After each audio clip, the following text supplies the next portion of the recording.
Check out this tweet from Shahid Siddiqui, a Muslim activist in India.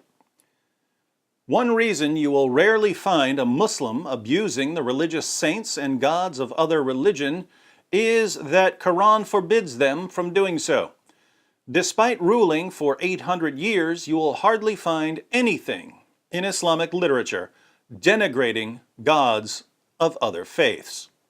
Now, as someone who receives dozens of messages per day from Muslims denigrating my religion, I have to wonder what kind of delusional bubble Mr. Siddiqui lives in.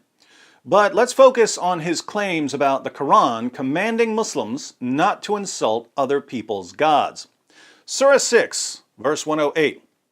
And insult not those whom they, the disbelievers, worship besides Allah, lest they insult Allah wrongfully without knowledge.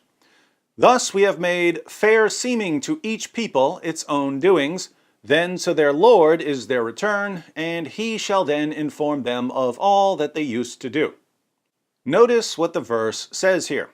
It doesn't say, don't insult other people's gods because it's wrong to insult other people's gods. It says, don't insult other people's gods lest they insult Allah. So don't insult their gods if they're going to insult your God in return. Surah 6 is a Meccan surah. Muhammad and his followers were completely outnumbered when this verse was revealed, so the unbelievers were free to insult Muhammad's beliefs. Muhammad didn't want them to insult his beliefs, so he delivered Surah 6, verse 108 to his followers. Let's read Ibn Kathir's commentary for some background. Allah prohibits his messenger and the believers from insulting the false deities of the idolaters, although there is a clear benefit in doing so. Insulting their deities will lead to a bigger evil than its benefit, for the idolaters might retaliate by insulting the God of the believers, Allah. None has the right to be worshipped but He. Ali bin Abi Talha said that Ibn Abbas commented on this ayah, 6:108, they, the disbelievers, said, O Muhammad, you will stop insulting our gods or we will insult your Lord. Thereafter, Allah prohibited the believers from insulting the disbelievers' idols, lest they insult Allah wrongfully without knowledge. Abdur Razak narrated that Mamar said that Qatada said, Muslims used to insult the idols of the disbelievers, and the disbelievers would retaliate by insulting Allah wrongfully without knowledge.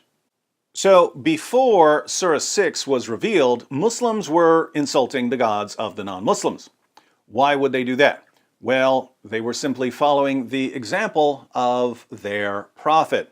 The History of At-Tabari, Volume 6, page 93. The Messenger of Allah, Muhammad, proclaimed Allah's message openly and declared Islam publicly to his fellow tribesmen. When he did so, they did not withdraw from him or reject him in any way until he spoke of their gods and denounced them. According to Muslim sources, the pagans of Mecca didn't have any problem with Muhammad preaching Islam until he started denouncing their gods. A few pages later in Tabari, the pagans complain about Muhammad's religious intolerance. They say, we have never seen the like of what we have endured from this man.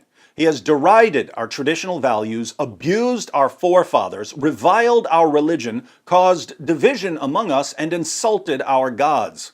We have endured a great deal from him. So Muhammad reviled their religion and insulted their gods. Since Muhammad is the pattern of conduct in Islam, it should come as no surprise that his companions followed his example by insulting the gods of the polytheists. When the polytheists decided to retaliate by insulting Muhammad's God, Allah suddenly called for an end to the insults.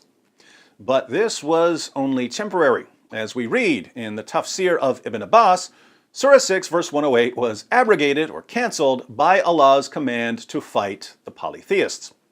Verse 108 is in parentheses, and Ibn Abbas's commentary is outside the parentheses. Revile not those unto whom they pray, i.e. worship, beside Allah, lest they wrongfully revile Allah through ignorance, because they have no knowledge or argument. This after he told them, Lo, you idolaters, and that which you worship beside Allah are fuel of hell. But then this was abrogated by the verse of fighting. In other words, when Muhammad and his followers were outnumbered in Mecca, they were commanded not to insult the polytheists because the polytheists would insult Allah in return. But when Muhammad had an army and could violently subjugate the polytheists, it was okay once again to insult their gods. And that's exactly what we find in the Muslim sources. If you've got your kids watching this with you, you might want to cover their ears for a moment, unless you're ready to explain some details about female anatomy. In the following passage, Muhammad was at war with Mecca, and a pagan named Urwa points out that there are only two possible outcomes for Muhammad. If Muhammad is victorious over his own tribe, the Quraysh, he'll be remembered as a man who slaughtered his own tribesmen. If the Quraysh are victorious over him, his followers will abandon him. Either way, Muhammad loses, so he should end his war against the Quraysh. Not a bad argument, but watch how Abu Bakr, Muhammad's closest companion and the first of the rightly guided caliphs of Islam, responds to Urwa. The History of At-Tabari, Volume 8, page 76. Urwa went to the Prophet and began speaking to him.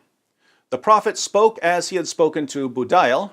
Then Urwa said, Muhammad, tell me, if you exterminate your tribesmen, have you ever heard of any of the Arabs who destroyed his own race before you? And if the contrary comes to pass, by Allah I see both prominent people and rabble who are likely to flee and leave you. Abu Bakr said, Go suck the clitoris of Alat. Would we flee and leave him?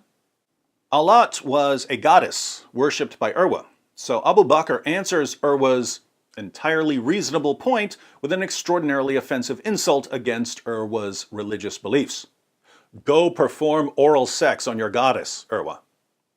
Abu Bakr obviously saw no problem with insulting Urwa's goddess. Why? Because Surah 6, verse 108 was abrogated. It didn't apply here, because if Urwa had responded by insulting Allah, Abu Bakr would have chopped his head off. The ultimate insult to the polytheists came when Muhammad conquered Mecca.